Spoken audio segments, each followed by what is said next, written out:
तो आइए हम लोग अब फिर चलते हैं क्लास 10th के लिए लेसन नंबर 2 का जो आज 5वां पार्ट, यानी कि आज हम लोग इस वीडियो में देखने के लिए चलेंगे। तो इससे पहले आप लोगों ने क्या किया था कि बेस के बारे में पढ़ लिया।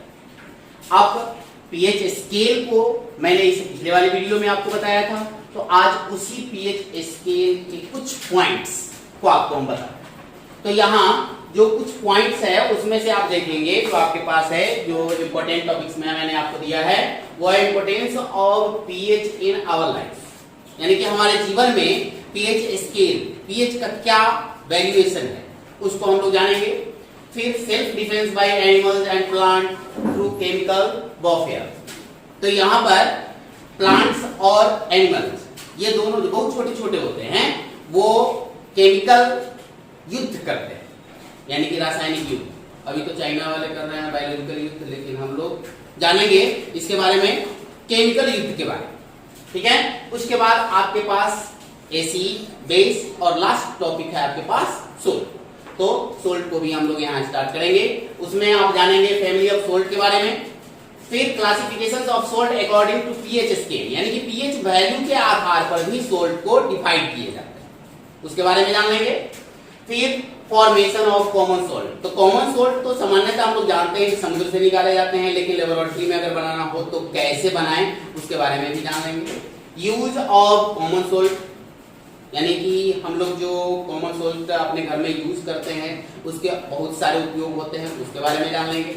और बहुत सारे जो आपको इस बुक में पढ़ने हैं, इस सिलेबस में आपको पढ़ने हैं, इस क्लास में पढ़ने हैं, उसमें से बहुत सारे केमिकल कॉमन सोल्ट हैं जिसका हम लोग अपने जीवन में उपयोग करते रहते हैं और उसके बारे में भी हम इसको जानते। तो सबसे पहले हम लोग चलते हैं जो आपका फर्स्ट टॉपिक है उसमें इंपॉर्टेंस ऑफ पीएच स्केल या pH value in our life. सबसे पहले अपने जीवन में चलें तो हम अपने शरीर के ऊपर अगर हम लेते हैं, हम अपने शरीर के ऊपर लेते हैं तो हमारा जो भोजन पचने की जो क्रिया होती है वह भोजन पचने की क्रिया भी एक केमिकल प्रोसेस होता है। उस केमिकल प्रोसेस में भी पीएच स्केल, पीएच वैल्यू सबसे ज्यादा इंपॉर्टेंस है। अगर आपके शरीर, आपके डाइजेशन सिस्टम का पीएच स्केल या पीएच वैल्यू अगर कम हो जाती है तो आपका डाइजेशन खराब हो जाएगी, अगर ज्यादा हो जाती है तो आपके डाइजेशन खराब हो जाएगी। यानी कि आपके स्टोमक का जो पीएच वैल्यू होगा वह 1.4 ही होंगे। कितना होंगे? 1.4 होंगे। अगर वह 1.4 से ज्यादा हो जाता है, अगर ज्यादा हो जाता है तो भी हमारा डाइजेशन ठीक से काम नहीं करता है, या डाइजेशन सिस्टम आपका ठीक से सुचारू रूप से काम नहीं करेगा। अगर कम हो जाता है तो भी आपके जो डाइजेशन सिस्टम होता है उसमें बहुत सारी परेशानियां शुरू हो जाती है। आप अपने शरीर जो होता है, आपका शरीर जो होता है वह भी अच्छे से बिहेव नहीं करता, जैसे कि पेन होना, पेट में दर्द कर जाते हैं। तो इसके लिए अब हम लोगों के पास क्या हो जाता है, यदि पीएच स्केल, पीएच वैल्यू जिस समय अगर कम हो जाती है, जिस समय पीएच वैल्यू आपका कम हो जाता है उस समय एसिडिक ज्यादा हो जाता है डाइजेशन सिस्टम। तो उस समय हम लोग क्या करते हैं, एंटासिड, जो इससे पहले मैंने आपको बेस में बताया था कि हम लोग एक बेस का यूज करते हैं जिसमें आपको डॉक्टर के द्वारा प्रिस्क्राइब किया जाता है मिल्क ऑफ मैग्नीशिया।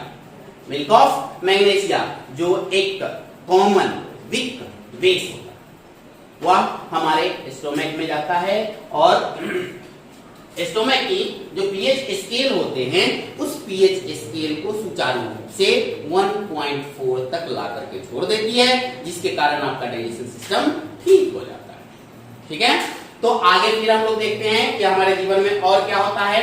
अब आगे होता है फिर डाइजेशन सिस्टम से रिलेटेड ही है, हमारे शरीर से ही रिलेटेड है। उसमें होता है हम लोगों को टूथ डिके, यानी दांतों का सड़ना।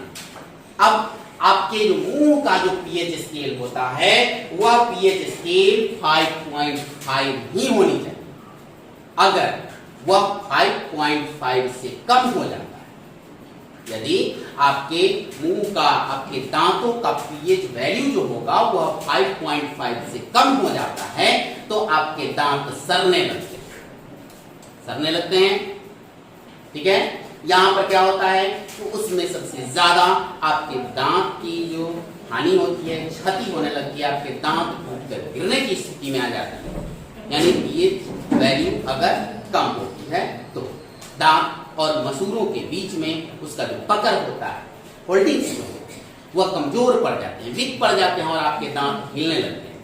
आप ज्यादा से ज्यादा करे चीज को सही से आप अपने दांत से तोड़ देंगे, यानी कि खाने में परेशानी होने लगती है। तो यह भी पीएच वैल्यू आपके मुंह के लिए इंपॉर्टेंट, यानी कि आपके मुंह का पीएच वैल्यू कितना रहना चाहिए, तो 5.5 होनी चाहिए, उससे कम नहीं होनी चाहिए। ठीक है, आ गया फिर कि यदि आपके मुंह का पीएच वैल्यू, अगर आपके मुंह का पीएच वैल्यू 5.5 से ज्यादा हो जाता है तो क्या होता है, तो 5.5 से जब ज्यादा हो जाता है तो मुंह से बदबू आने शुरू हो जाती है। अब उसको कम करने के लिए भी हम लोग फिर वही स्थिति यानी बेस का यूज करते हैं। बेस में आपके पास क्या होता है, सुबह सुबह ब्रश करते हैं तो ब्रश में क्या लगाते हैं, जी हाँ, पेस्ट लगाते हैं। तो पेस्ट जो होता है वह क्या होता है, एक बेस होता है, वह आपके मुंह में जाता है और मुंह में जाने के बाद उस मुंह में उपस्थित एसिड से रिएक्शन करता है और रिएक्शन के फलस्वरूप उसको क्या बना देता है, कन्वर्ट कर देता है। आप इसको बात को जानते हैं कि एसिड बेस जब रिएक्शन करता है तब वो न्यूट्रलाइज हो जाता है, यानी कि सोल्ट एंड वाटर बन जाते हैं और फिर आपके मुंह से वह झाग के माध्यम से, लार के माध्यम से, थूक के माध्यम से स्पीड लीक कर दिए जाए, यानी कि बाहर कर दिए जाए।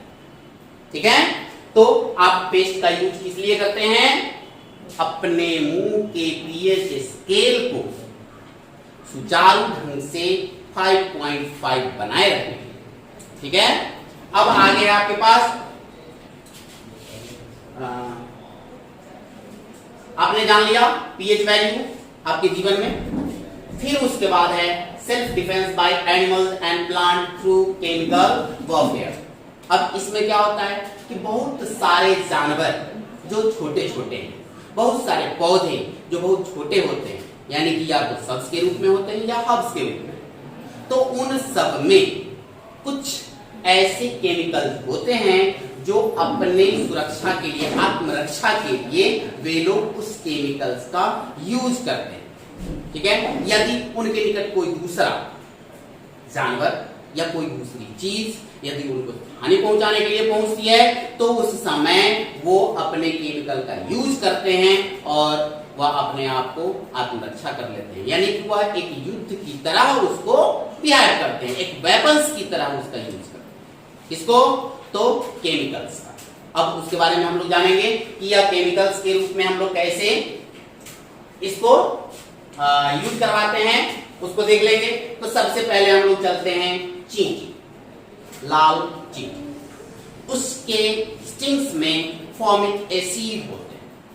यह फॉर्मिक एसिड जब आपके शरीर में वह इंटर्ड करा देता है, यानी कि यदि कोई भी लाल चींटी अगर आपको डंक मार देती है, काट लेती है, ठीक है, तब वह क्या करता है कि अपने डंक के माध्यम से वह आपके शरीर में फॉर्मिक एसिड को छोड़ देता है, जिसके कारण आपके शरीर में जिस भाग में वो डंक मारता है उस जगह खुजली और पेन उत्पन्न हो जाता है। तो यहाँ आप देखा कि चींटी जो होता है वह फॉर्मिक एसिड यानी कि केमिकल्स को अपने वेपन के रूप में यूज करता है। उसी तरीके से वैक्स, वैक्स कहने का मतलब यहाँ हो रहा है जिसको भेम बोला जाता है यहाँ देहाती भाषा में। वह क्या होता है, उसके पास बेस होते हैं। अब वो जिस समय काटता है तो वो जिस समय आपको काटेगा उस समय या फिर उसके द्वारा डंक मारे जाते हैं, वह क्या करता है कि बेस को आपके शरीर के अंदर में इंटर करा देगा। अब वह बेस आपको क्या कराएगा, जलन उत्पन्न कराएगा। अब जब भी किसी को भेम काटता है तो उसमें बेस को भेज देता है। अब वह बेस के कारण आपके उस शरीर के भाग में जलन उत्पन्न होती है। तो यहां पर भी आपने देखा भेम को वास्तव में ततैया बोला जाता है, या ततैया जो होता है वह बेस को वेपन्स के रूप में यूज करता है। तो इसीलिए हम लोग क्या बोलते हैं उसको, या chemical warfare.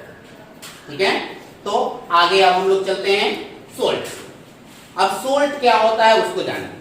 When an acid react with the base, then a new substance formed as a precipitate or a solution known as salt। यानी कि जब भी कोई एसिड और बेस रिएक्शन करता है तब वह एक नए प्रकार का कंपाउंड बनाता है जो या तो प्रेसिपिटेट के रूप में आता है या फिर आपके लिए सॉल्यूशन के फॉर्म में आता है, यानी लिक्विड के फॉर्म में आता है, घुला हुआ आता है, तो उसको आप क्या कहते हैं, सोल्ट कहते हैं। ठीक है। अब सोल्ट के बारे में आप लोगों ने जान लिया। इसमें बहुत सारे सोल्ट होते हैं जिसमें हम लोग इसका यूज भी करते हैं बहुत सारे सोल्ट को। तो उनके जो कुछ परिवार होते हैं, उनकी जो कुछ फैमिली होते हैं, उन सोल्ट्स के बारे में आपको हम बता दें कि अधिकतर जो सोल्ट होते हैं वह आइड के रूप में होते हैं। मैं यहां पर प्रीफिक्स में केवल 3 वर्ड्स का यूज कर रहा हूं। ठीक है। IDE, आइड, ATE, एट। ठीक है। तो यहां पर आपके पास देख रहे हैं कि मैंने केवल आइड और आइड बोला, आइड और एट बोला है। तो यहां पर इसके लिए आप जानिए कि जब भी कोई मेटल के साथ, जब भी कोई मेटल के साथ नन मेटल के कंपाउंड होते हैं तो वह हमेशा सोल्ट के फॉर्म में। जैसे कि मैं आपको बताऊं सोडियम क्लोराइड, मैंने आपको बताया था अभी कि लास्ट का 3 वर्ड्स, 3 अक्षर जो यहां पर लेते हैं 3 लेटर IDE, यह क्या है, आइड। मैंने अभी बताया आपको सोडियम क्लोराइड, यहां पर आइड लगा हुआ है तो सोडियम क्या है, मेटल, क्लोरीन क्या है, नन मेटल। दोनों एक दूसरे के साथ मिला, क्या बनाया, सोडियम क्लोराइड, या क्या बन गया, सोल्ट बन गया। ठीक है। तो इस तरीके से आप जान रहे हैं कि उसमें आइड को लेते हैं, इसमें क्या करना है हमको, ये सफिक्स है। ठीक है, जो लास्ट में लग करके उसके नामकरण को बताता है। तो इस नामकरण से भी आप जान जाएंगे कि इसमें सोल्ट कौन सा है। फिर दूसरा मैंने आपको बताया एट, ATE, ये लास्ट में लगा हुआ, जैसे सोडियम कार्बोनेट, क्या मैंने बोला, सोडियम कार्बोनेट। मैंने इससे पहले आपको बताया था कि जब भी किसी भी मेटल के साथ या तो नन मेटल होंगे या फिर नन मेटालिक ऑक्साइड होंगे। क्लियर। जब भी किसी मेटल के साथ नन मेटल या नन मेटालिक ऑक्साइड होंगे तो वह सॉल्ट का फॉर्म। तो मैंने अभी आपको बताया सोडियम क्लोराइड, यहां पर क्या है, केवल नन मेटल है। फिर मैंने बोला सोडियम कार्बोनेट। अब कार्बोनेट जैसी मैंने बोला तो यहां पर कार्बन के ऑक्साइड हैं जिसके कारण यह सोडियम के साथ जाकर के मिलता है। तो इसके एटॉमिक नंबर के आधार पर, यानी कि इसमें कार्बन डाइऑक्साइड यानी कि CO3, यानी कि number of atoms of oxygen के आधार पर इसमें 8 लगा हुआ है।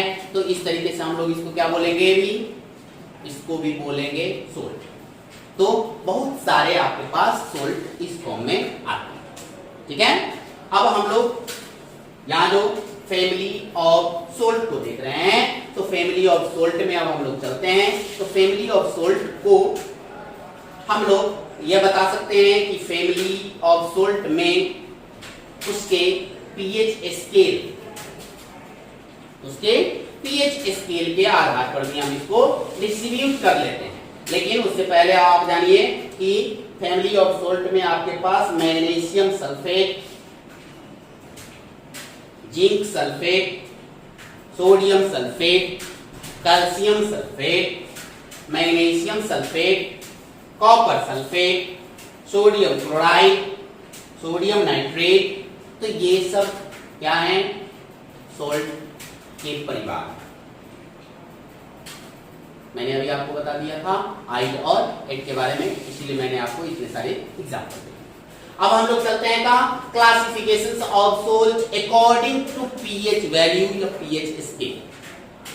अब इसको देखते हैं तो यहां पर आप जानते हैं कि सोल्ट जो होता है वह इलेक्ट्रिसिटी का गुड कंडक्टर होता है, इलेक्ट्रिसिटी का गुड कंडक्टर होता है।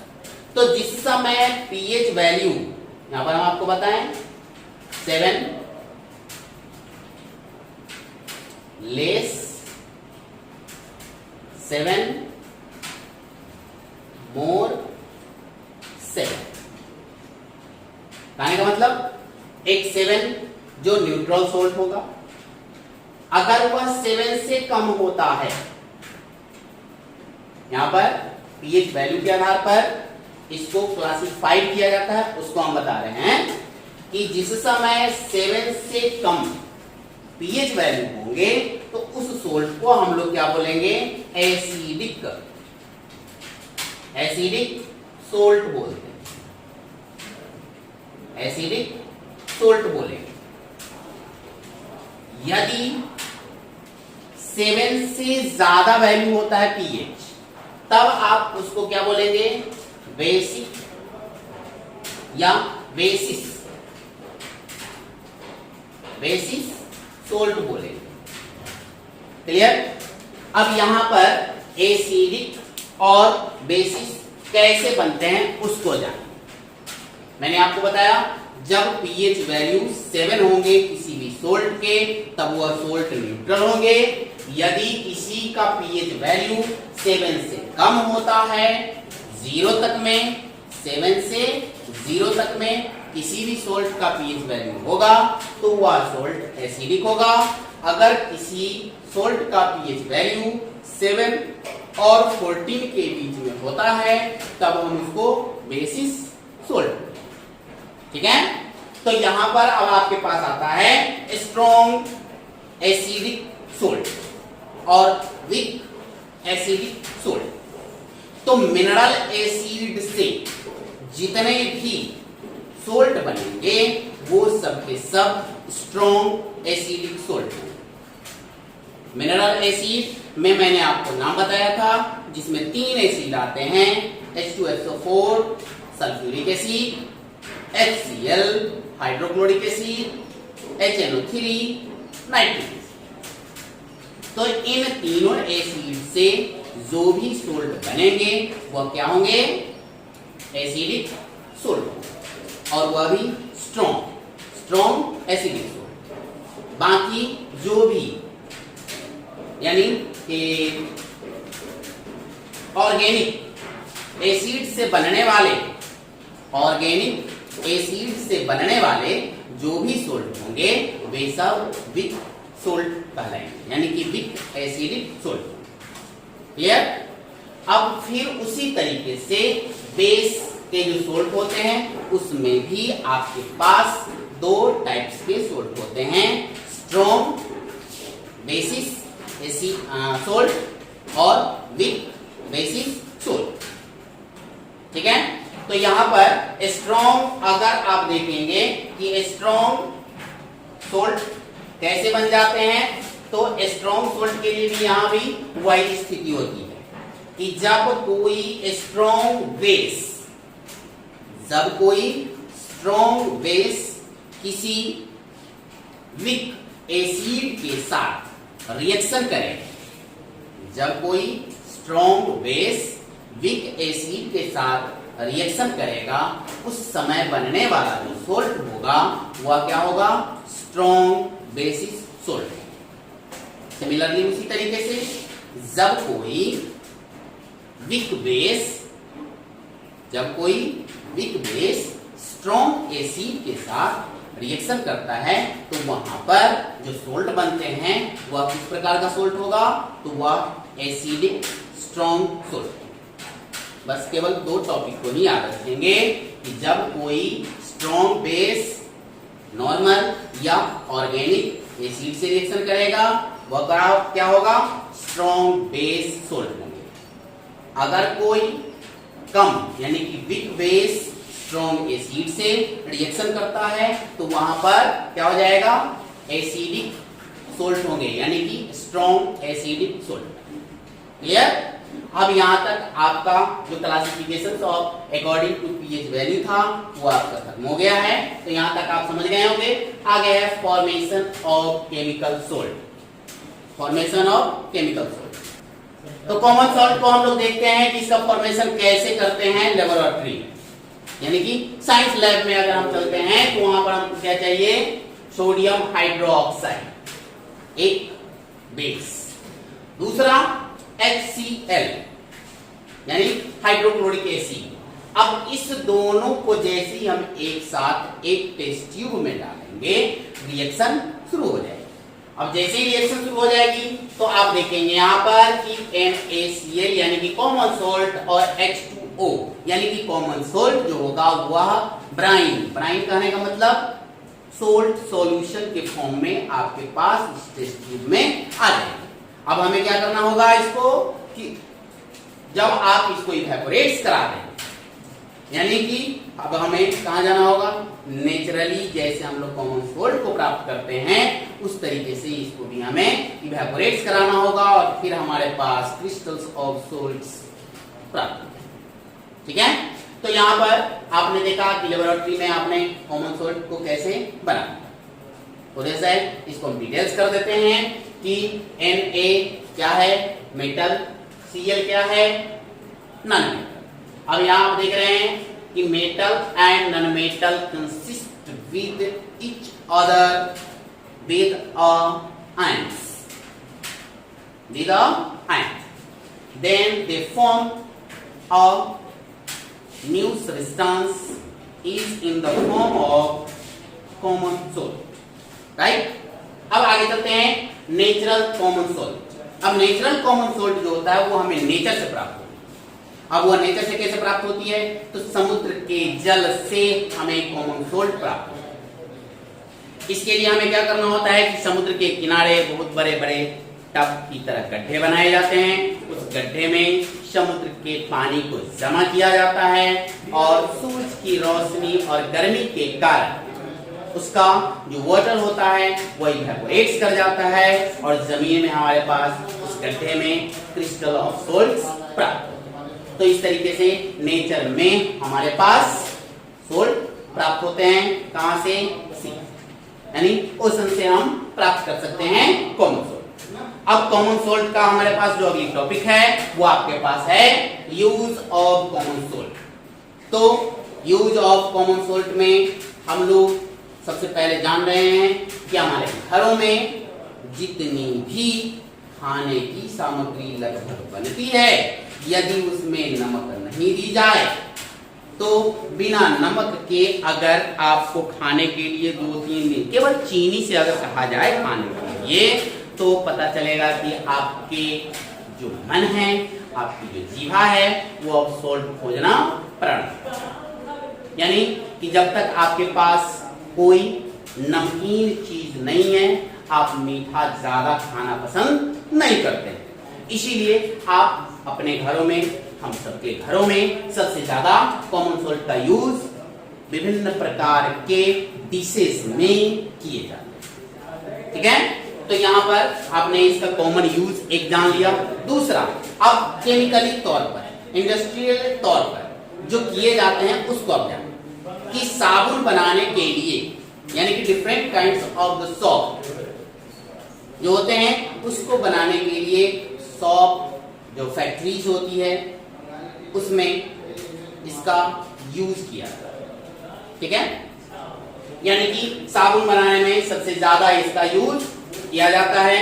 दूसरा है कि कॉमन सोल्ट जो होते हैं वह हमारे लिए बहुत ही महत्वपूर्ण होते हैं, इसीलिए हम भी इसका ज्यादा से ज्यादा उपयोग करते हैं। हमारे ब्लड में भी सोल्ट की जो मात्रा होती है वह ज्यादा होती है। ठीक है, अब उसके बाद देखते हैं कि कॉमन सोल्ट जो होता है इसका यूज विभिन्न प्रकार के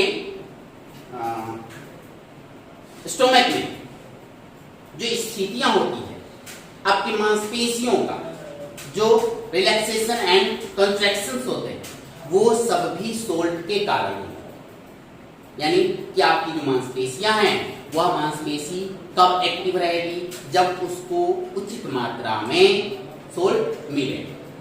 यदि डिहाइड्रेशन की स्थिति होती है तो आप देखते हैं कि डिहाइड्रेशन की स्थिति में पानी के साथ साथ शरीर से सोल्ट भी बाहर निकल जाते हैं, जिसके कारण डिहाइड्रेटेड पर्सन जो होते हैं उनका शरीर सबसे ज्यादा वीकनेस को महसूस फील्स करते हैं। ठीक है, तो इसीलिए कॉमन सोल्ट जो होता है वो हमारे शरीर के लिए सबसे ज्यादा अच्छे होते हैं। ठीक है, दूसरा इसका जो अगला उपयोग है वो है प्रिजर्वेशन ऑफ फूड, यानी कि salt is a good preservative substance for preserving of different kinds of the food. अब यहां पर एक या प्रिजर्वेशन का काम करता है। जैसे अभी हम लोग के घरों में अचार बन रहे हैं, तो अचार को अगर प्रिजर्व यानी कि मैंगो को अगर प्रिजर्व करना है, सुरक्षित रखना है, तो अचार के रूप में हम लोग क्या करते हैं, उसको पिकल्स के बनाने के लिए उसमें सबसे पहले सोल्ट ही डाले जाते हैं। ठीक है, तो यहां पर अचार बनाने में आप नमक का यूज करते हैं, यानी कि प्रिजर्विंग कर रहे हैं मैंगो का। उसी तरीके से नींबू का प्रिजर्विंग करते हैं। ठीक है, तो बहुत सारे कुछ व्यक्ति जो होते हैं जैसे कि मछलियों को भी प्रिजर्व करते हैं, यानी कि मछलियों को क्या करेंगे बंगाल वगैरह में कि उसको सुखा दिया जाता है और उसके बाद उसके ऊपर नमक की घोल चढ़ा दी जाती है, तो वह मछली जो होती है वह कभी खराब नहीं होती, यानी कि वह प्रिजर्व है। उसी तरीके से अगला जो यूज है आपके पास, उसके यूज में अब आप देखेंगे कि विभिन्न प्रकार के पानी को, जैसे कि आप देखे होंगे ये बर्फ जो जमाया जाता है उसमें भी सोल्ट का यूज किया जाता है, क्योंकि सोल्ट जो होता है उसका जो डेंसिटी होती है किसी भी वाटर में मिलाने के बाद उसकी डेंसिटी को वह क्या करा देता है, इंक्रीज कर देता है, जिसके कारण वह ठंडा यानी कि अपने अंदर से किसी भी प्रकार की गर्मी को बाहर नहीं जाने देता है और न ही बाहर की गर्मी को अंदर आने देता है। इसीलिए उसको ठंडा करने में भी इसके सॉल्यूशन का यूज किया है। तो आगे आपके पास जो लास्ट टॉपिक है उसमें अब हम देखेंगे different kinds of the chemical salt. तो इसमें बहुत प्रकार के केमिकल सोल्ट आते हैं। इसमें आपके पास हाइड्रेटेड सोल्ट आएंगे, हाइड्रोक्साइड सोल्ट आएंगे, सोडियम हाइड्रोक्साइड के रूप में आएंगे, वॉशिंग सोडा के रूप में आएंगे, डिटर्जेंट के रूप में आएंगे, बेकिंग सोडा के रूप में आएंगे, ब्लीचिंग पाउडर के रूप में आएंगे। तो इन सभी को जिसका मैंने अभी आपको नाम बताया उन सभी सोल्ट के बारे में एक एक करके उसके फॉर्मेशन, उसकी यूज को हम लोगों को करना है। तो अब हम लोग क्या करेंगे, अगले वीडियो में फिर मिलेंगे 2 सोल्ट के साथ। Thank you.